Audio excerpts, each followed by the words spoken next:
Hello दोस्तों, target mission complete channel में आपका स्वागत है।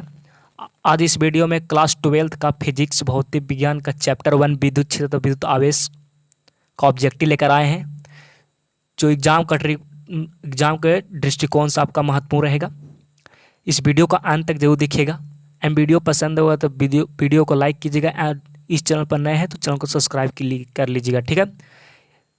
आपका इस चैनल पर क्लास 12th का क्लास 10th का महत्वपूर्ण जो एग्जाम से रिलेटेड आपका मिलता रहेगा ऑब्जेक्टिव, ठीक है। तो इस वीडियो को हम लोग स्टार्ट करते हैं। तो चैनल को सब्सक्राइब जरूर कीजिएगा एंड वीडियो को लाइक करिए, ठीक है। तो हम लोग स्टार्ट करते हैं। सबसे फर्स्ट क्वेश्चन हम लोग को स्टार्ट करते हैं। देखिए सबसे फर्स्ट क्वेश्चन क्या है कि आवेश का बीमा होता है ऑप्शन ए में 80, बी में 80 इनवर्स और सी में 80 इनवर्स टी और डी में 80 स्क्वायर। तो इसका सही आंसर हो जाएगा आपको, इसका सही आंसर क्या हो जाएगा? इसका सही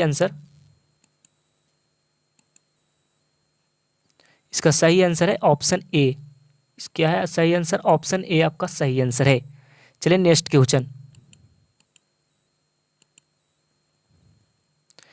क्वेश्चन क्या है?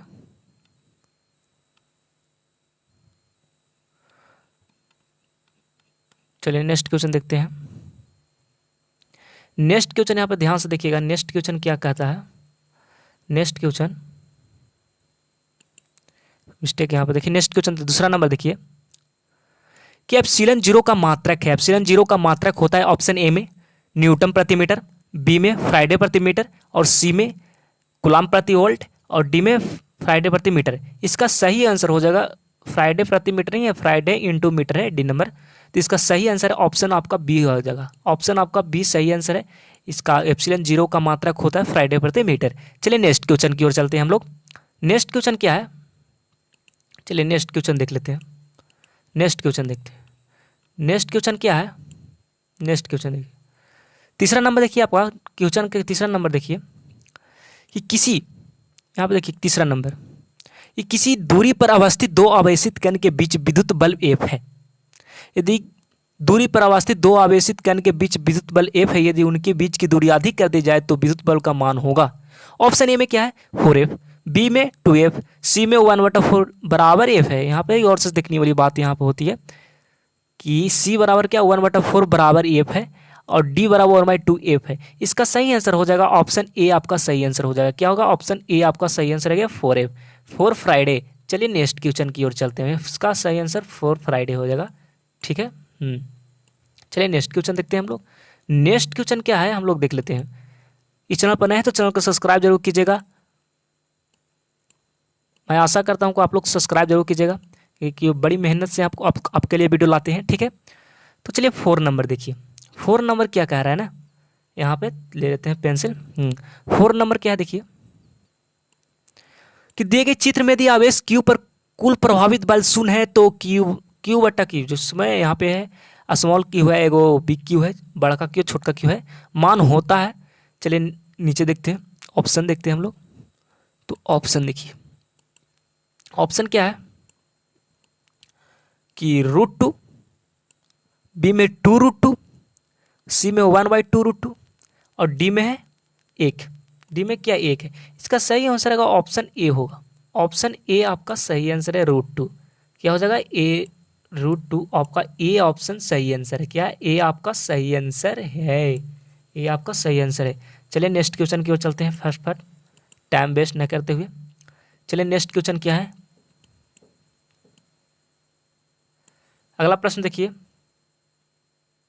अगला प्रश्न क्या है कि जब किसी वस्तु को आवेशित किया जाता है तो उसका द्रव्यमान क्या होगा? जब किसी वस्तु को आवेशित किया जाएगा तो उसका द्रव्यमान क्या हो जाएगा? ऑप्शन में बढ़ता है, बी में घटता है और सी में अच्छा रहता है और डी में बढ़ या घट सकता है। तो इसका सही आंसर ऑप्शन डी है। आपका आंसर भी सामने है। इसका सही आंसर क्या है? Option D. जब किसी वस्तु को आवेशित किया जाता है तो उसका द्रव्यमान में बढ़ भी सकता है और घट भी सकता है। चलिए नेक्स्ट क्वेश्चन की ओर चलते हैं हम लोग प्रोडक्शन। नेक्स्ट क्वेश्चन क्या है? अगला प्रश्न क्या है देखिए, 5वां के बाद 6ठा प्रश्न देखिए कि जब किसी वस्तु को आवेशित किया तो उसका द्रव्यमान क्या होता है? बढ़ता है, घटता है। ये तो अभी हम लोग इसी वीडियो में देखें। तो इसका सही आंसर क्या था? ऑप्शन डी बढ़े घट दोनों सकता है। जब किसी वस्तु को आवेशित किया जाता है उसका द्रव्यमान बढ़े भी सकता है और घट भी सकता है। चलिए नेक्स्ट क्वेश्चन देखते हैं फटाक से, ये डबल रिपीट हो गया है। चलिए नेक्स्ट क्वेश्चन, नेक्स्ट क्वेश्चन क्या देखिए यहाँ पे, देखिए 6 नंबर देखिए, 6 नंबर देखिए यहाँ पे 6 नंबर क्या है कि विद्युतशीलता का एसआई मात्रक क्या होता है। विद्युतशीलता का एसआई मात्रक क्या होता है ऑप्शन ए में, ऑप्शन ए में क्या है कि कूलाम, यहाँ पे देखिए कूलाम स्क्वायर न्यूटन प्रति मीटर स्क्वायर। बी में क्या है कि यहाँ पे देखिए न्यूटन इंटू मीटर स्क्वायर प्रति कूलाम स्क्वायर। डी में क्या है यहाँ पे, डी में तो मीटर स्क्वायर प्रति न्यूटन इंटू कूलाम स्क्वायर, और डी में इनमें से कोई नहीं। तो इसका सही आंसर होगा विद्युतशीलता कैसा मात्रक होता है, तो ऑप्शन ए आपका सही आंसर है। ऑप्शन ए कूलाम स्क्वायर प्रति न्यूटन इंटू मीटर स्क्वायर। चलिए इसका ऑप्शन ए आपका सही आंसर है, ए आपका सही आंसर है। चलिए नेक्स्ट क्वेश्चन की ओर चलते हैं। नेक्स्ट क्वेश्चन क्या है आपको, अगला प्रश्न क्या हो जाएगा 6 के बाद 7। चलिए 7 देखिए लॉन्ग थोड़ा है। देखिए 7 प्रश्न क्या है कि धातु के बने गोले एक को धन आवेश दिया गया था। गोले एक के बराबर द्रव्यमान एक दूसरे धातु गोले बी का उतना ही परिणाम का ऋण आवेश दिया गया, जितना धन आवेश गोले ए को दिया गया था। तो क्या होगा, ऑप्शन ए में क्या कहता है कि गोले ए और बी द्रव्यमान अभी भी बराबर ही होंगे, गोले ए का द्रव्यमान बढ़ जाएगा। सी नंबर क्या, गोले बी का द्रव्यमान घट जाएगा।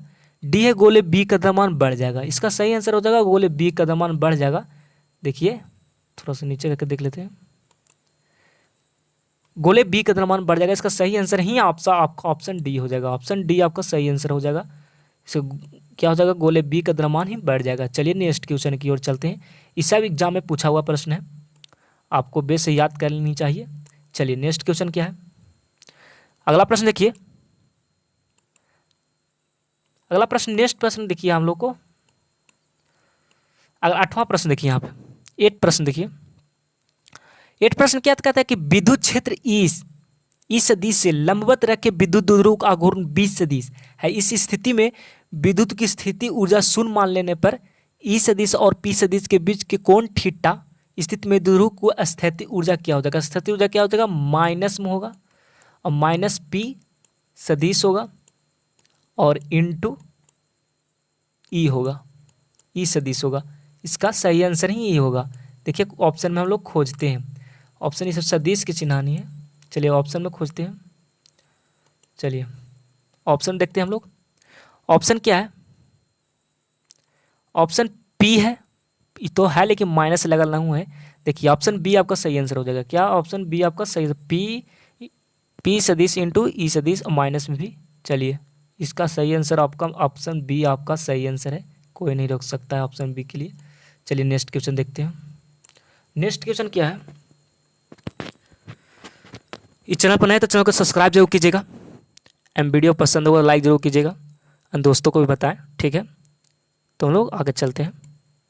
इसी तरह के वीडियो देखने के लिए इस चैनल को सब्सक्राइब जरूर कीजिएगा, आपका एग्जाम का रिलेटेड ही आपका ऑब्जेक्टिव मिलेगा। चलिए नेक्स्ट क्वेश्चन हम लोग को देखते हैं बिना टाइम वेस्ट करते हुए।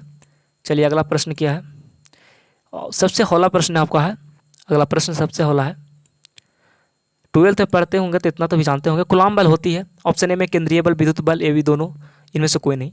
तो कूलाम बल क्या होता है कि केंद्रीय बल और विद्युत बल दोनों होते हैं। क्या कूलाम बल केंद्रीय बल और विद्युत बल दोनों होते हैं, यानी आपका ऑप्शन सी आपका सही आंसर है। क्या है, ऑप्शन सी आपका सही आंसर है। चलिए नेक्स्ट क्वेश्चन की ओर देखते हैं।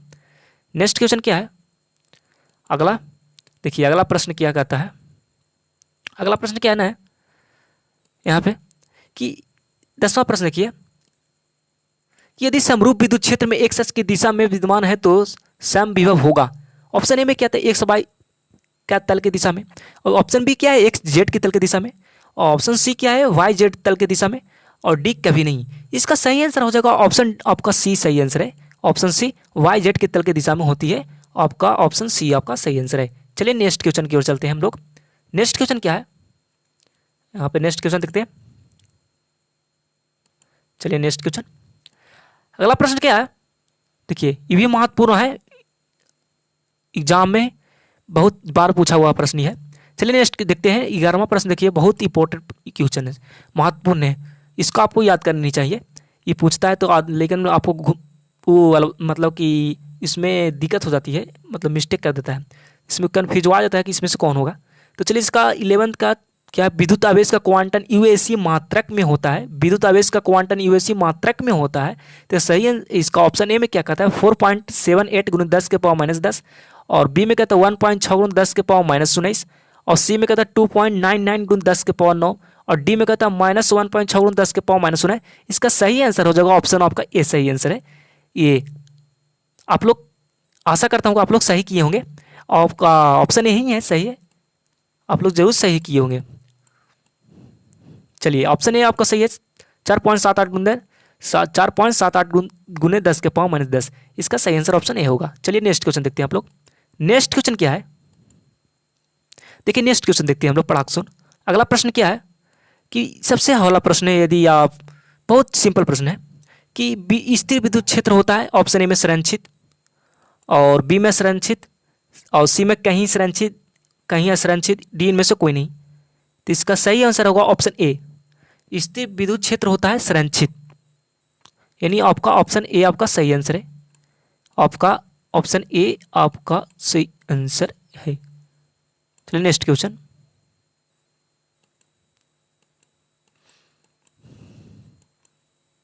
चलिए नेक्स्ट क्वेश्चन।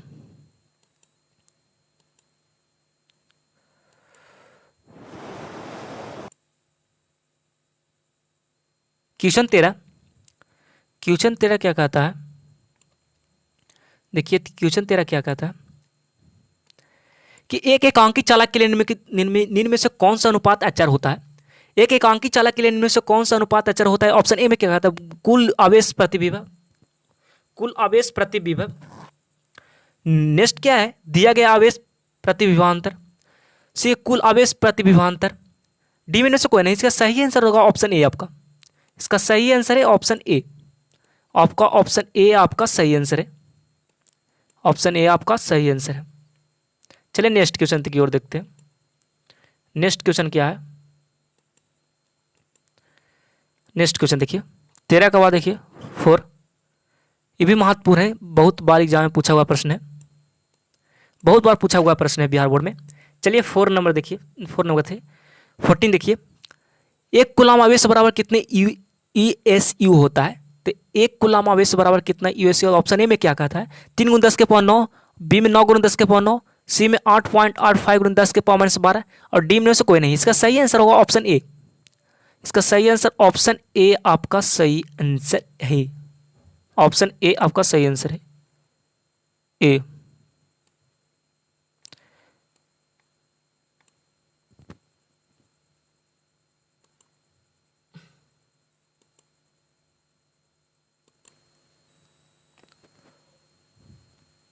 प्रश्न 15 ऑप्शन 15 क्या है, एक विद्युत ध्रुव को विपरीत आवेशों से बना है जिनकी परिणाम +3.2 गुना 10 के पावर -19 कूलाम है एवं -3 गुना 10 के पावर -19 कूलाम है, और उनके बीच की दूरी 2.4 गुना 10 के पावर -10 मीटर है। यदि विद्युतीय ध्रुव अघूर्ण है तो ऑप्शन ए में क्या कहता है 7 इसको सोल्यूशन करने के बाद कितना आंसर आएगा, इसका ऑप्शन ए क्या है 7.68 गुना 10 के पावर -27 सेंटीमीटर।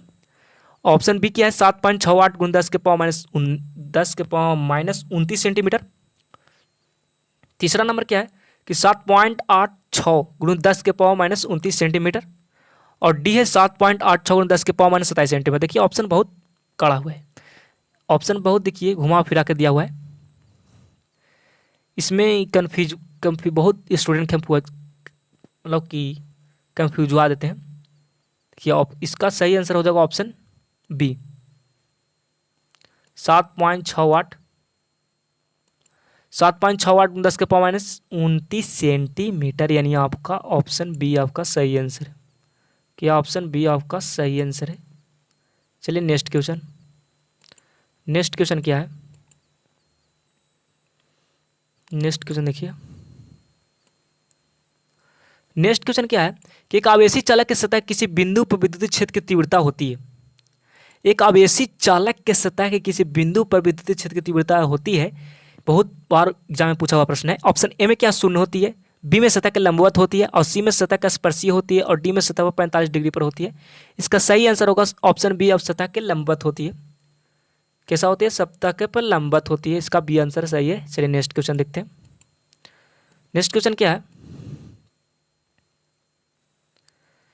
नेक्स्ट क्वेश्चन यहाँ पे कि 17 का प्रश्न क्या है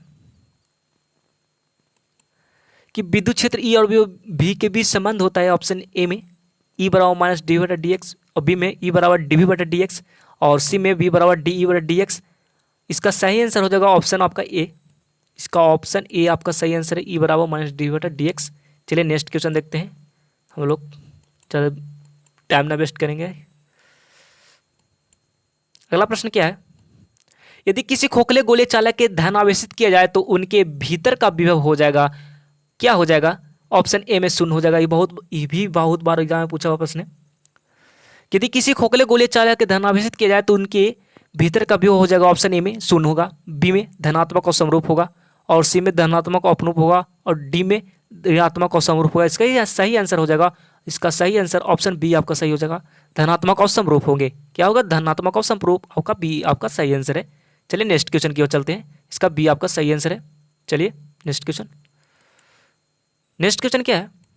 19 के बाद देखिए कि जब यहाँ पे देखिए, यहाँ पे प्रश्न क्या कहता है कि जब सामुन एक बुलबुले को जब आवेशित किया जाता है तो उसकी त्रिज्या क्या होती है?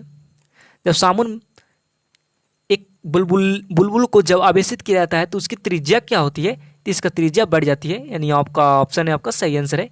इसका सही आंसर ऑप्शन ए भी एग्जाम का दृष्टिकोण से महत्वपूर्ण ऑब्जेक्टिव है।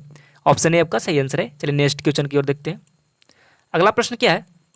अगला प्रश्न कि विद्युत द्रव्यघूर्ण का ऐसा मात्रक क्या होता है? विद्युत द्रव्यघूर्ण का ऐसा मात्रक भी बहुत इंपॉर्टेंट प्रश्न है।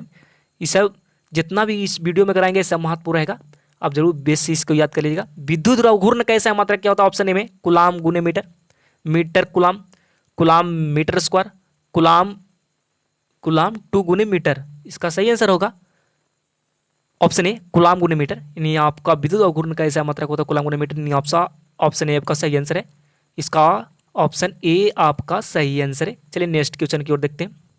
नेक्स्ट क्वेश्चन क्या है ये भी देख लेते हैं। नेक्स्ट क्वेश्चन क्या है? नेक्स्ट प्रश्न देखिए आप लोग कि विद्युत क्षेत्र में प्रवेश करने वाले एक इलेक्ट्रॉन को प्रारंभिक वेग विद्युत क्षेत्र से भिन्न दिशा में है तो विद्युत में इलेक्ट्रॉन का पथ होगा। देखिए गौर से, विद्युत क्षेत्र में प्रवेश करने वाले इलेक्ट्रॉन को प्रारंभिक वेग से विद्युत क्षेत्र से भिन्न दिशा में है तो विद्युत क्षेत्र में इलेक्ट्रॉन का पथ होगा। ऑप्शन ए में क्या सर रेखीय, और बी में क्या वृत्त, और सी में क्या दीर्घवृत्त, डी में क्या परिवलय है। इसका सही आंसर होगा ऑप्शन डी। इसका सही आंसर ऑप्शन डी होगा। मैं ऐसा करता हूँ कि आप लोगों को भी डी होगा बताए होंगे। चलिए नेक्स्ट क्वेश्चन देखते हैं। चलिए अगला प्रश्न की देखिए, अगला प्रश्न क्या है? बहुत भी प्रश्न है। अगला प्रश्न क्या कहता है कि एप्सिलॉन 0 की विमाएं होती है तो एप्सिलॉन 0 का विमाएं, इसका सही आंसर ऑप्शन बी है, बी होगा। ज़्यादा टाइम ज़्यादा वेस्ट नहीं, ज़्यादा लॉन्ग वीडियो हो जाएगा ना, इसका लिए आपका सीधे आंसर बताते हैं। ऑप्शन बी आपका सही आंसर है। इसका नीचे आंसर वो दिया हुआ है। चलिए नेक्स्ट क्वेश्चन देखते हैं। अगला प्रश्न क्या है? अगला प्रश्न यहाँ पे देखने वाली बात यहाँ होती है कि दो सजातीय बराबर आवेश क्यू को मिलाने वाली रेखा के बीच में एक अन्य आवेश क्यू रखने पर निकाय संतुलित हो जाता है। क्यू का मान क्या हो जाएगा? ऑप्शन ए में क्यू बटा 2, बी में माइनस क्यू बटा 2, सी में क्यू बटा 4, डी में माइनस क्यू बटा 4। इसका सही आंसर होगा ऑप्शन डी, माइनस क्यू बटा 4 होता है। इसका सही आंसर आपका डी हो जाएगा। चलिए नेक्स्ट क्वेश्चन देखते हैं हम लोग। अगला प्रश्न क्या है? एक स्थिर आवेश उत्पन्न करता है तो क्या करता है? ऑप्शन ए में क्या हो जाएगा? विद्युत क्षेत्र में केवल, चुंबकीय क्षेत्र में, या विद्युत क्षेत्र चुंबकीय क्षेत्र दोनों, या इनमें से कोई नहीं। तो इसका सही है विद्युत स्थिर आवेश उत्पन्न करते हैं केवल विद्युत क्षेत्र में, यानी आपका ऑप्शन ए सही आंसर है। चलिए नेक्स्ट क्वेश्चन की ओर देखते हैं। नेक्स्ट क्वेश्चन क्या है? अगला प्रश्न देखिए कि निम्नलिखित में से कौन अस्तित्व संभव नहीं है? इसका सॉल्यूशन करने के बाद आता है। इसका सही आंसर माना गया है सी, माना गया नहीं है, यह है। इसमें 24.4 × 10 के पावर -19 इसका सही आंसर हो जाएगा। यानी आपका बोलूँ तो ऑप्शन से, तो ऑप्शन आपका सी आंसर सही है। ऑप्शन सी आपका सही आंसर हो जाएगा। चलिए नेक्स्ट क्वेश्चन, इस सोल्यूशन करने के बाद पता लग जाता है। चलिए फर्स्ट क्वेश्चन, मुक्त आकाश क्या? मुक्त आकाश की प्रवृत्ता एप्सिलॉन 0 बराबर कितना होता है? देखिए बहुत एग्जाम के दृष्टिकोण से महत्वपूर्ण ऑब्जेक्टिव है। इसको आपको इस ऑब्जेक्टिव को सबको आंसर पता रहना चाहिए। इसका सही आंसर है ऑप्शन सी। इसका सही आंसर क्या हो जाएगा? ऑप्शन सी है 8.85 × 10⁻12 फ्राइडे प्रति मीटर, यानी आपका सी आंसर इसका सही आंसर है। सी आपका सही आंसर है। चलिए नेक्स्ट क्वेश्चन की ओर देखते हैं। नेक्स्ट प्रश्न क्या है? अगला प्रश्न देखिए यहाँ पे। अगला प्रश्न यहाँ पे कि देखिए, यदि दो आवेश के बीच की दूरी दुगनी कर दी जाए तो उनके बीच पर लगने वाला बल हो जाता है, क्या हो जाता है? ऑप्शन ए में 1/2 गुना, बी में 2 गुना, सी में 1/4 गुना, डी में 4 गुना। तो इसका सही आंसर ऑप्शन सी होगा 1/4 गुना। 1/4 गुना, देखिए यहाँ पे आंसर भी है यहाँ पे। चलिए नेक्स्ट क्वेश्चन देखते हैं। 1/4 गुना हो जाता है। चलिए नेक्स्ट क्वेश्चन। नेक्स्ट क्वेश्चन क्या है? अगला प्रश्न की 28 प्रश्न। 28 प्रश्न क्या कहता है इसका? चलिए 2 पेज है यहाँ पे ना। हाँ ऑप्शन है इसको। 28 का प्रश्न, पी सदिश आघूर्ण वाले एक विद्युत घूर्ण क्षेत्र में ई सदिश के साथ 90 डिग्री कोण बनाता है, तब इस पर लगा बल आघूर्ण क्या हो जाएगा? इसका सही आंसर हो जाएगा पीई, यानी आपका ई हो जाता है पीई। इसका सही आंसर है। अगला प्रश्न देखते हैं। 90 डिग्री कोण बोला ना, इसलिए इस पी हो जाएगा। शून्य भी होता है यदि 90 डिग्री नहीं रहेगा तो। अगला प्रश्न क्या है? 29 प्रश्न देखिए। 29 प्रश्न क्या है? ऑप्शन नहीं दिखा देना, ऑप्शन ले लेते हैं। हाँ लॉन्ग वीडियो है ना। ई सदिश की तीव्रता विद्युत क्षेत्र में पी द्विध्रुव आघूर्ण वाले विद्युत ध्रुव पर लगने वाला बल आघूर्ण होगा। ऑप्शन ए में पी सदिश गुना ई सदिश, पी सदिश गुना ई सदिश, ई सदिश गुना पी सदिश, यानी आपका डी आपका सही है। और पी बटा ई, इसका सही आंसर ऑप्शन ए है पी सदिश बटा ई सदिश। इसका सही आंसर ऑप्शन ए आपका सही answer.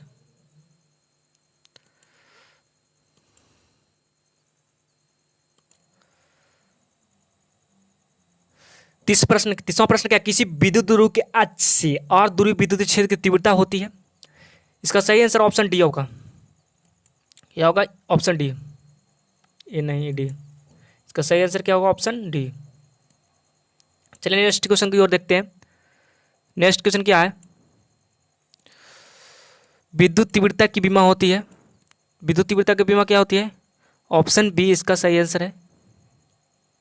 Option B MLT -3 I-1 sorry, यानी ऑप्शन बी आपका सही आंसर है बी। चलिए नेक्स्ट क्वेश्चन की ओर।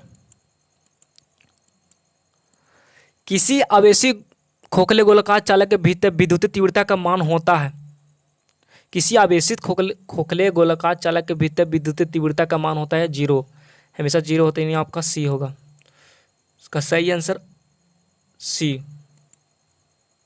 यानी 0 होता है। चलिए नेक्स्ट क्वेश्चन की ओर देखते हैं। नेक्स्ट क्वेश्चन क्या है? किसी अचालक पदार्थ के गोले को आवेश देने पर वितरित होता है। ऑप्शन ए में सतह पर, सतह के अलावा अंदर भी, केवल भीतर, इनमें से कोई नहीं। इसका सही आंसर होगा किसी अचालक पदार्थ के गोले को आवेश देने पर वितरित होता है, इनमें से कोई नहीं। इसका सही आंसर ऑप्शन डी है। क्या है? Option D. इसका सही आंसर ऑप्शन डी आपका सही आंसर है। चलिए नेक्स्ट क्वेश्चन। नेक्स्ट क्वेश्चन क्या है?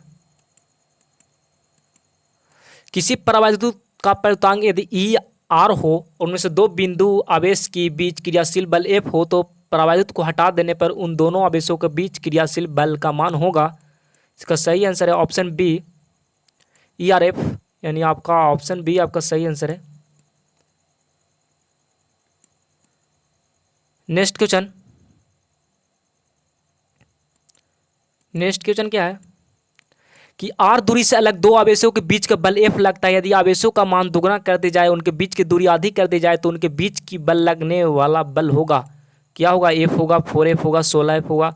प्रश्न पढ़े वैसे कि यदि आर दूरी से अलग दो आवेशों के बीच बल एफ लगता है, यदि आवेशों का मान दुगना कर दी जाए, उनके बीच की दूरी आधी कर दी जाए, तो उनके बीच का मान लगने वाला बल क्या हो जाएगा? 16 फ्राइडे हो जाएगा, यानी ऑप्शन 16 फ्राइडे ऑप्शन सी में है। तो इसका सही आंसर ऑप्शन सी होगा। कितना होगा? Option C. इसका सही आंसर ऑप्शन सी होगा। आशा करता हूँ आप लोग भी सी ही बताए होंगे। चलिए नेक्स्ट क्वेश्चन। अगला प्रश्न क्या है, किसी दी गई दूरी पर स्थित दो इलेक्ट्रॉनों के बीच क्रियाशील गुरुत्वाकर्षण बल एवं विद्युतीय बल का अनुपात होगा। किसी दी गई दूरी स्थिति पर दो इलेक्ट्रॉनों के बीच क्रियाशील गुरुत्वाकर्षण बल एवं विद्युतीय बल का अनुपात होगा। इसका सही आंसर हो जाएगा 10⁻⁻42, यानी आपका ऑप्शन डी सही आंसर है। डी आपका सही आंसर है। इस चैनल पर नए तो चैनल को सब्सक्राइब जरूर कीजिएगा एंड वीडियो पसंद हो वीडियो को लाइक जरूर कीजिएगा एंड शेयर जरूर कीजिएगा। ठीक है, जय हिंद।